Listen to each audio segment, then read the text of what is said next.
Assalamualaikum warahmatullahi wabarakatuh. Waalaikumsalam. Hai Akademika, saya Asri Pratiwi Tenggara. Senang sekali bisa berbicara dengan Anda semua dalam program Ruang Dialog. Tema yang akan kita bahas kali ini adalah stunting. Pengkampanyean stunting memang sudah berjalan sejak lama, dan akhir-akhir ini stunting cukup populer karena banyak diperbincangkan.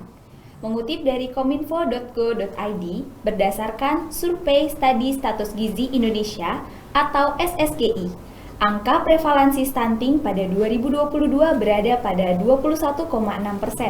Artinya, 1 dari 5 anak di Indonesia mengalami stunting. Jika ini dibiarkan terus terjadi, maka generasi selanjutnya akan menjadi generasi yang rapuh. Tentunya akan berdampak pada negara kita. Untuk membahas lebih lanjut mengenai stunting, sudah hadir bersama saya Dr. Evi Satisvi, MSI. Selamat siang Ibu, apa kabarnya? Alhamdulillah, sehat ya Mbak ya? Alhamdulillah sehat. Senang sekali Ibu bisa hadir pada program kita kali ini, membahas mengenai stunting. Ya. Kami selaku, saya mewakili teman-teman akademika yang lain, ingin bertanya tentang stunting. Apa sih Bu, stunting itu? Oke. Baik, terima kasih. Assalamualaikum warahmatullahi wabarakatuh. Mbak Asri, boleh saya memperkenalkan diri dulu ya? Silahkan, Ibu. Ya, tak kenal maka tak sayang Ya, gitu betul, kan? betul. Ya. Tadi disampaikan Mbak Asri, saya Evi Satisvi. Alhamdulillah sekarang sedang diamanatkan menjadi Dekan FISIP ya, Dekan Fakultas Ilmu Sosial dan Ilmu Politik di Universitas Muhammadiyah Jakarta. Kenapa pembahasannya tentang stunting gitu kan? Kebetulan Ibu S1-nya dulu di tentang kajiannya di gizi ya, tentang gizi, tapi S2 dan S3 di kebijakan publik, sehingga ini menjadi sinkron ya. Betul. Terutama ini terkait dengan pengkampanyean yang ada di ilmu komunikasi gitu ya. Nah, stunting sekarang memang sedang ramai menjadi pembahasan dan menjadi fokus pemerintah bagaimana selama 5-10 tahun ini prevalensi stunting itu meningkat gitu ya. Ini sebetulnya sempat kita bagus angka gizi buruk itu. Nah, kita bicara dulu tentang stunting itu apa sih, kok dibahas, kok dibicarakan. Stunting itu sebetulnya gagal tumbuh. Ya, gagal tumbuh kembang dari bayi ataupun dari janin, sehingga ketika gagal itu tentunya akan mempengaruhi semuanya, terutama ketika dia menjadi janin tumbuh kembang. Nah, ini mungkin kalau di di mahasiswa FISIP itu boleh dikatakan kok itu nggak sinkron gitu ya, tapi sebetulnya ini sudah menjadi isu ataupun sudah menjadi permasalahan di pemerintahan kita. Mulai dari pemerintah pusat, pemerintah daerah juga ini menjadi permasalahan. Kenapa? Karena semakin tinggi, sudah mencapai angka 21,6%, gitu ya. Apalagi dengan satu dari 5 orang anak usia dini itu kena stunting, gagal tumbuh. Jadi berbicara stunting berarti berbicara gizi, asupan gizi.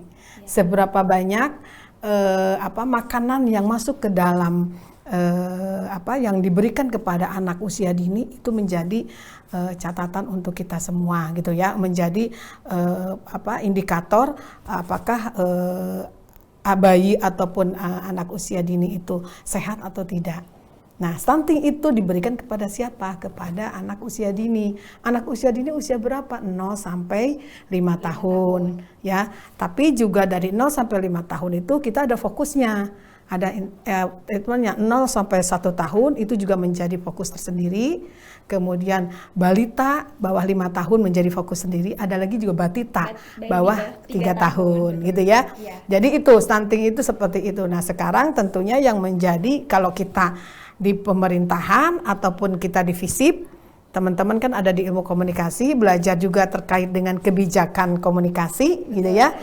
Nah, itu masuk ke dalam bagaimana pemerintah sekarang menangani kasus stunting ini untuk supaya terjadi penurunan prevalensinya.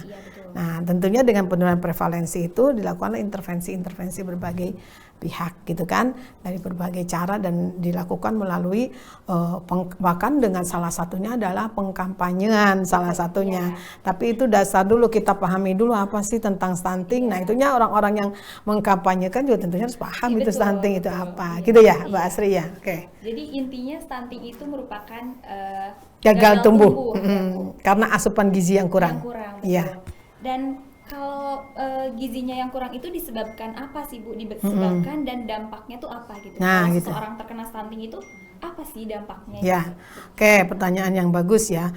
Gizi kurang itu terkadang boleh dikatakan banyak yang mempersepsikan bahwa karena faktor ekonomi, padahal enggak juga, ya. Saya selalu menyampaikan kepada para kader di Posyandu misalnya ya, artinya kita memberikan gizi kepada anak tidak mesti mahal. Nah, itu catatan dulu ya. Artinya ketika faktor ekonomi menjadi penghalang itu tidak. Karena makanan yang masuk ke dalam anak itu harus dia tidak mesti mahal, artinya bagaimana kemampuan dari orang tua ataupun baik ibu ataupun pengasuhnya memberikan asupan kepada anak yang sesuai ataupun gizi seimbang. Nah itu. Nah dulu kan masih ingat ya, dulu 4 sehat 5 sempurna digalakkan dan itu berhasil Mbak sebetulnya. Nah ini pihak pemerintah kalau dalam tanda kutip mungkin boleh dikatakan pembiaran atau juga lupa, atau juga ada faktor lain, terutama kita COVID 3 tahun. COVID 3 tahun itu mempengaruhi juga terkait dengan prevalensi itu. Nah, negara kita tuh termasuk negara 10 besar yang pada kondisi prevalensi stuntingnya tinggi. Nah, gitu ya, seperti itu. Oke. Lalu dampaknya? Nah, dampaknya tentunya ini akan bergenerasi. Berbicara tentang stunting tidak bisa dikatakan setahun 2 tahun akan kelihatan dampaknya. Ya. Stunting itu membutuhkan waktu yang lama, 5, 10 bahkan 15 tahun. Bahkan mungkin sekarang anak-anak yang sekarang SD itu dulunya stunting ya, Anda bisa melihat bagaimana keterbelakangannya. Ya, IQ-nya rendah. Boleh dikatakan bodoh. Boleh dikatakan idiot. Apa yang akan terjadi kalau banyak anak-anak Indonesia seperti itu? Miris sekali ya Bu, sangat miris, kalau sangat sedih. Bodoh-bodoh kan. Nah ini yang paling tinggi adalah wilayah Indonesia Timur, yang paling tinggi. Bahkan di Jawa juga ada. Nah ini yang harus kita cermatin, dan apabila kita tidak cepat ditangani sesegera mungkin dari usia seperti itu, kita fasilitasi gizi seimbangnya, maka kita akan mendapatkan hasilnya setelah 5 tahun anak masuk SD-nya menjadi cerdas. Ini enggak sebaliknya, bayangkan. Nah ini menjadi pembodohan. Betul. Nah seperti apa kalau misalnya nanti anak-anak bangsa kita ini bodoh-bodoh, idiot, bisa dibohongin, akhirnya negara lain dengan mudah itu dikuasai. Nah gitu untuk gimana sih caranya biar kita tahu untuk mengantisipasi stunting tersendiri, kita harus tahu kan, harus mengenali stunting, kayak ada nggak sih gejala-gejala stunting? Itu tuh seperti apa Bu gejalanya? Ya, pertama bisa dilihat, kalau saya amati kemarin saya ke Lombok Timur, kebetulan ada penelitian disertasi ya, mahasiswa di FISIP ada dokter administrasi publik, dan mereka menangani masalah stunting ya di Lombok Timur, yang notabene-nya Lombok Timur kedua paling bawah stunting gizi, hampir 36%.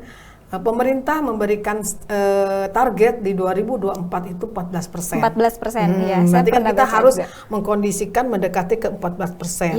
Mohon maaf kalau negara lain udah di bawah 10%.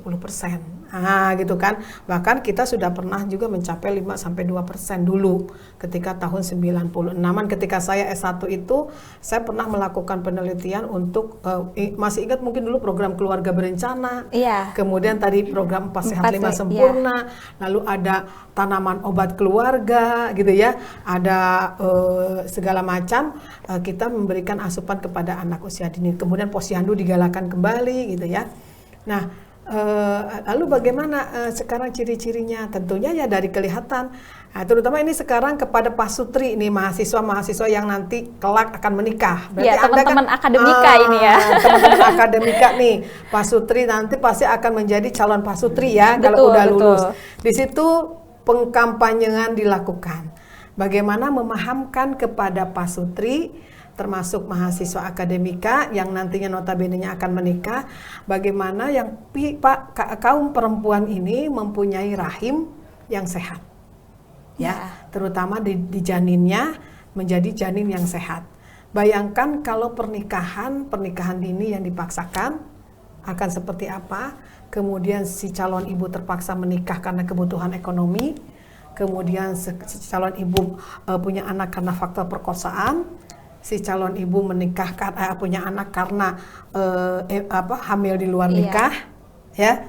Nah itu banyak terjadi di Indonesia Timur seperti itu. Jadi kesiapan ibunya untuk memberikan gizi yang baiknya jadi kurang, ibaratnya ya, Bu? seperti pertanian. Kalau lahan pertanian tanah itu kan kayak rahim kita itu. Karena ini kebetulan dua-duanya perempuan, rahim kita itu seperti tanah. Kalau nggak subur, maka bibit yang akan tumbuhnya itu akan nggak subur juga. Betul. Ada yang batangnya kecil, ada yang tidak berbuah, kan gitu ya. Nah sama janin juga seperti itu. Makanya di situ dilakukanlah, sekarang sudah ada intervensi pemerintah bahwa kalau yang mau menikah pasutri dia harus sudah paham, siap untuk menikah. Dengan mengetahui atau mengkampanyekan pemahaman terkait dengan gizi anak usia dini. Seperti itu. Kemudian itu ketika janin tumbuh, kalau tidak tumbuh maka lahir rendah, BBLR, berat badan lahir rendah. Ada yang di bawah 2,5 kilo, kemudian juga otaknya belum sempurna, gitu ya. Karena dia kurang gizi, sampai dia lahir dari janin aja sudah kurang gizi, maka pertumbuhannya pun akan terhambat. Betul. Ya. Dia lahir normal nih sehat, tapi asupannya selama 1 tahun kurang. Kenapa? ASI yang dibentuk oleh si ibunya juga nggak sehat. ASI, kandungan ASI itu sebetulnya luar biasa ya, Allah membuatnya. Tapi kalau yang diasup oleh si ibunya juga nggak sehat, apa untuk yang terjadi dengan juga, ASI-nya? Betul. ASI nggak sehat sehingga berat badan kecil, lingkarnya juga kecil, lingkar kepalanya juga kecil, matanya cekung, ada yang kwashiorkor, ada yang berat badannya kecil, ada yang marasmus, dia kayak gede padahal sebetulnya dia kurang gizi. Oh, bisa terjadi seperti itu ya, Bu. Makanya jangan heran, ada yang ada juga anak kecil tapi sehat, itu beda lagi. Tapi anak yang berat badannya yang seharusnya 1 tahun itu misalnya 6 kilo apa 3 kilo berapa kilo gitu ya dalam ininya, nah itu harus disesuaikan. Nah itu di posyandu, makanya ada posyandu. Betul. Nah kalau tadi kan berbicara terkait dampak stunting dan sekarang cara pencegahan stunting sendiri itu seperti apa ya? Nah ini pemerintah sudah melakukan berbagai intervensi ya. Sudah mulai, salah satunya sekarang sedang digalakannya ada pembagian telur segala ya, asupan gizi. Banyak sekali, ada 10 intervensi pemerintah. Mungkin kalau dijelaskan itu akan lebih ini, tapi intinya adalah dilakukannya secara berjenjang ya. Itu koordinatornya tentunya Kemenkes ya, yang menjadi koordinator pilot projectnya. Kemenkes bekerja sama dengan BKKBN tentunya ya. Betul. Di BKKBN ada juga pusatnya. Kemudian di situ akan dibentuk semacam tim satgasnya untuk penurunan stunting gizi pada anak. Nah, di setiap provinsi, kabupaten, kota, bahkan sampai kepada kelurahan dan desa. Dan itu semua ada kader-kadernya. Nah, kader-kader itulah yang nanti termasuk juga mahasiswa, juga para akademika, mahasiswa juga dilibatkan untuk pendataan, untuk mengkampanyekan, menyampaikan, mensosialisasikan kepada orang tua yang punya anaknya stunting. Karena terkadang malu loh orang tua untuk datang ke posyandu ketika anaknya pada posisi gizi buruk, misalnya gizi kurang, gitu kan. Nah itu terkadang malu, atau perkembangannya tidak meningkat, itu malu. Akhirnya kita lakukan pendekatan. Seperti itu Mbak. Seperti itu. Itu salah satunya ya, Bu. Lalu stunting ini apakah sering terjadi di di kalangan orang-orang yang kurang mampu saja, ataukah mungkin stunting ini bisa terjadi pada orang-orang yang berada juga, Bu? Ya. Jadi faktor yang paling menyebabkan stunting itu adalah kurangnya asupan gizi sama pola asuh. Jadi pola makan dan pola asuh. Pola makan dan pola asuh itu dua-duanya, pola makan terkait dengan bagaimana asupan, pola asuh terkait dengan pengetahuan.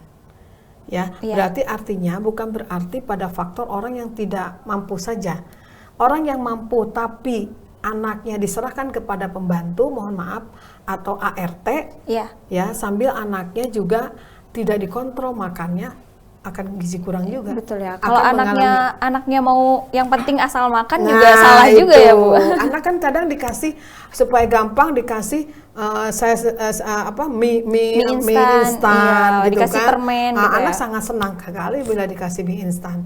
Dan perlu diketahui ya, Mbak, kemarin saya ke Lombok Timur. Di Lombok Timur tentunya teman-teman yang akademika yang di daerah Indonesia Timur akan merasa bangga dengan sumber daya alamnya yang kaya. Dia ikan banyak, ikan tinggal ngambil. Padi juga sangat berlimpah. Ya, pertanian sangat berlimpah. Jagung juga manis-manis enak. Kenapa dia kurang gizi? Karena pola asuhnya. Si ibu tidak siap untuk mengasuh anak dan tidak mau mencari tahu bagaimana cara memberikan asupan gizi kepada anak, sehingga itu diserahkan kepada neneknya misalnya, ya seala kadarnya. Kadang dikasihnya mie instan yang mentah atau airnya dikasih nasi selesai. Tiap hari diberikan itu, apa yang akan terjadi? Nah, itu yang terjadi. Padahal dia semua sumber daya alamnya sangat lengkap. Gitu ya. Betul. Jadi tidak menjadi faktor pendukung. Lalu juga orang yang mampu juga begitu, dia mungkin akademika nggak pernah menyadari kalau dirinya itu sebetulnya ada kekurangan gizi. Kekurangan gizi itu tidak mesti kekurangan gizi itu bahwa dia itu miskin atau kaya, enggak. Tapi ketika dia kekurangan gizi, salah satu zat-zat tertentu yang dia tidak suka, misalnya dia nggak suka sayur, akhirnya dia kurang zat besi. Ya, zat besi itu untuk fertilisasi loh, untuk kesuburan. Dia nggak subur, nah susah juga. Nah itu ya, makanya perlu dicatat nih teman-teman akademika, apalagi kalian nanti kan mau yang punya anak ya. Iya betul, harus dipersiapkan dari sekarang seperti itu. Oke Bu, kan kita sebagai generasi muda nih, sebagai seorang mahasiswa yang nantinya tuh bakalan mempunyai keturunan gitu. Kita kan pengen memberikan keturunan kita yang terbaik gitu ya. Kita nggak mau anak-anak kita tuh nantinya stunting. Nah, apa yang perlu kita lakuin, Bu? Selain tadi suka sayur, ya makan makanan yang bergizi, selain itu apa sih Bu yang kita bisa lakuin sebagai seorang mahasiswa untuk membantu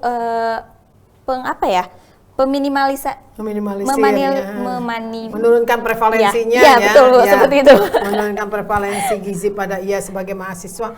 Nah, karena mahasiswa sekarang yang hadir, pemirsa yang hadir di akademika betul. Akademika acaranya podcast ini terkait stunting tentunya sudah mulai mengetahui, kemudian juga bisa membaca di Google banyak sekali, lalu di media sosial juga di media sosial pemerintah terutama Anda bisa baca, lalu Anda bisa menyampaikan, mengkampanyekan. Apalagi Anda yang belum KKN misalnya atau belum magang di desa-desa atau di wilayah-wilayah yang pada kondisi stuntingnya sedang tinggi, Anda bisa menyampaikan kepada mereka untuk mengkondisikan bahwa pastikan asupan gizi untuk anak usia dini itu sehat dan seimbang.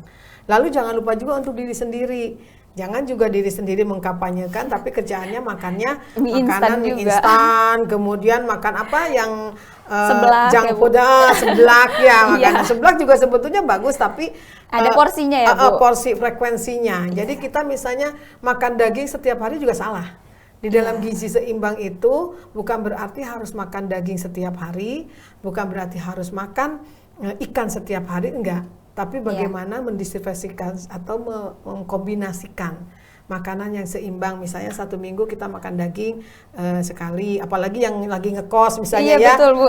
Makannya makannya yang murah aja, mie ayam gitu kan. Nah itu, tapi Anda harus ingat loh, Anda punya rahim yang bagi perempuan bagi laki-laki mungkin mohon maaf bikin spermanya juga yang berkualitas.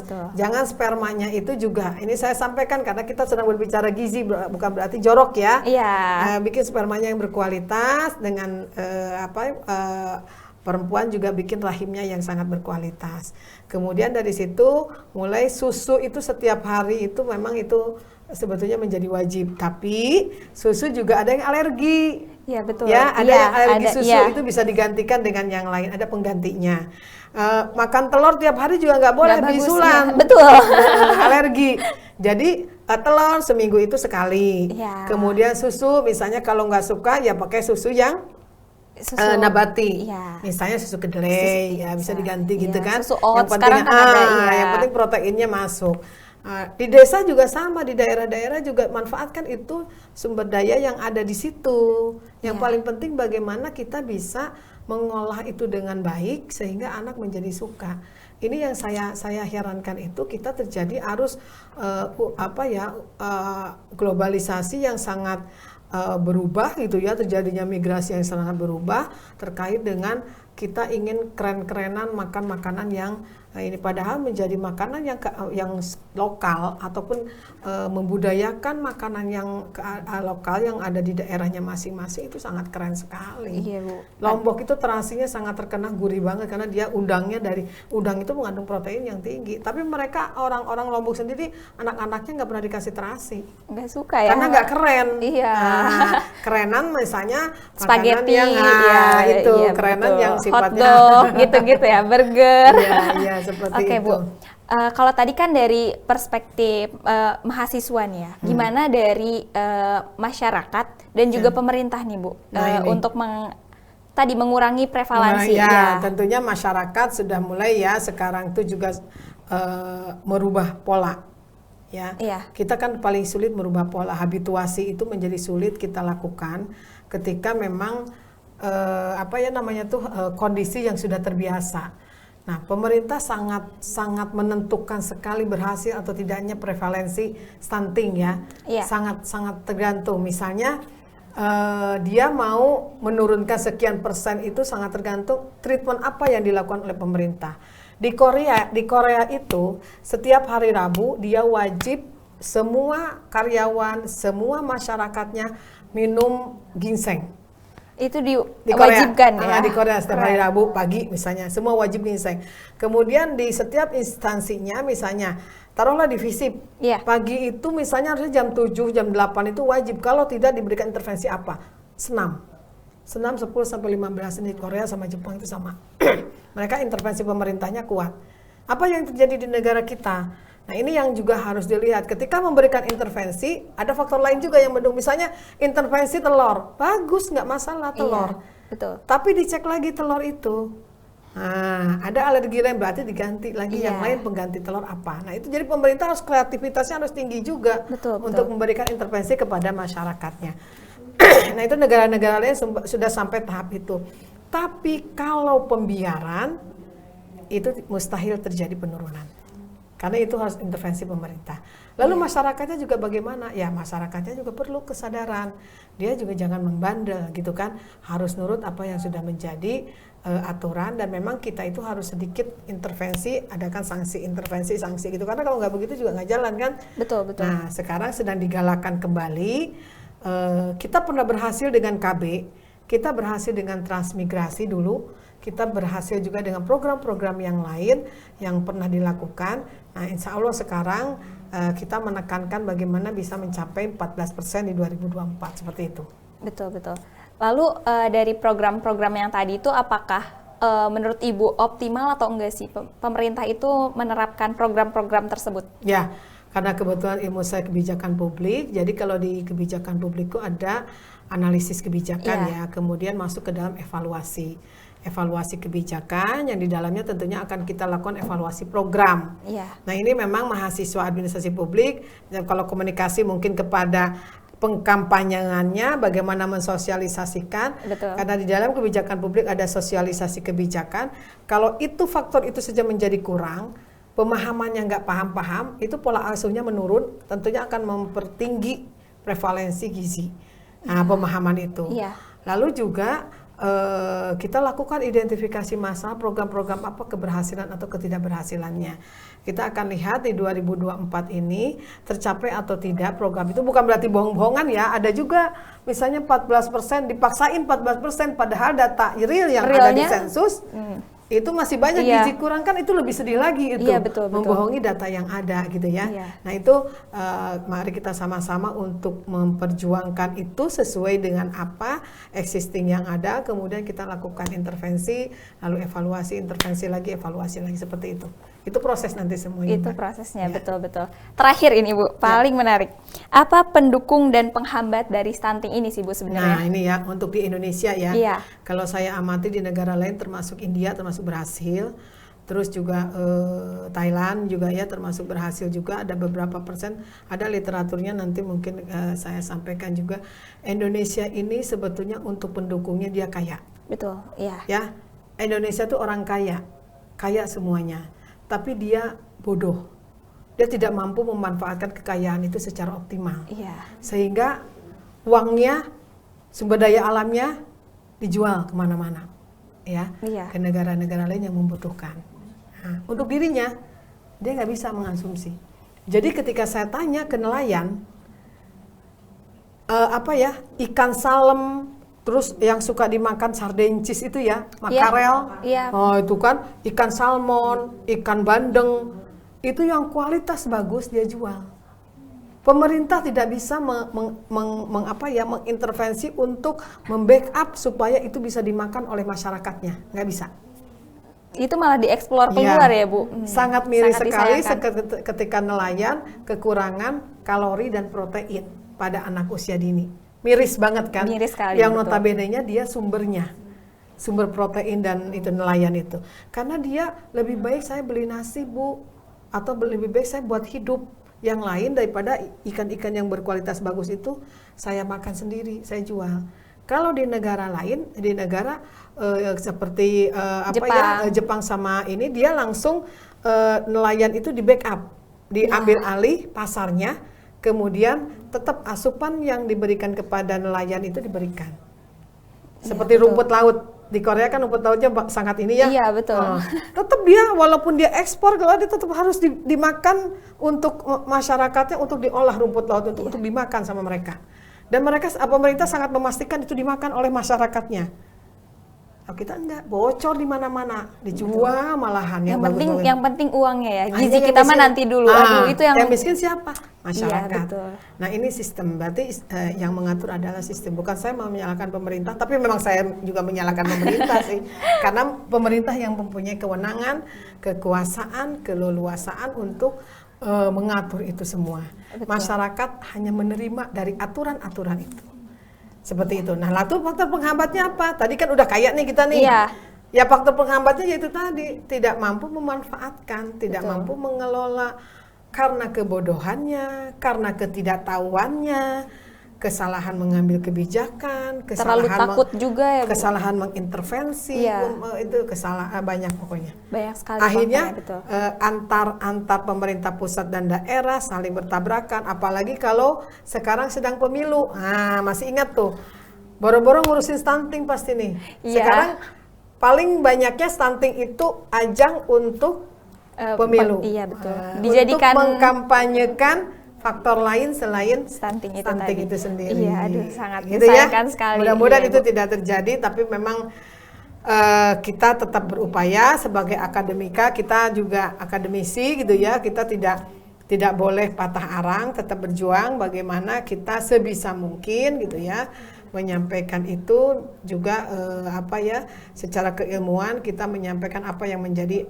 yang terbaik untuk kita dan masyarakat seperti itu. Oke, kayak gitu teman-teman akademika.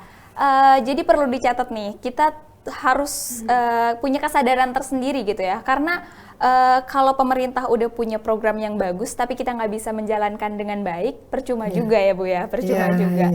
Oke Bu, sangat disayangkan waktu kita telah selesai gitu, telah habis. Senang sekali bisa berbincang dengan Ibu selalu. Terima kasih banyak telah memberikan ilmu bagi kami, bagi teman-teman akademika semuanya. Harapan kami dari program Ruang Dialog ini dapat menginspirasi teman-teman akademika semua untuk sama-sama menyiapkan generasi yang akan datang demi Indonesia yang baik. Akhir kata, saya Asri Pratiwi Tenggara mengucapkan terima kasih dan sampai jumpa pada episode selanjutnya. Terima kasih Bu Epi, sukses selalu. Sehat.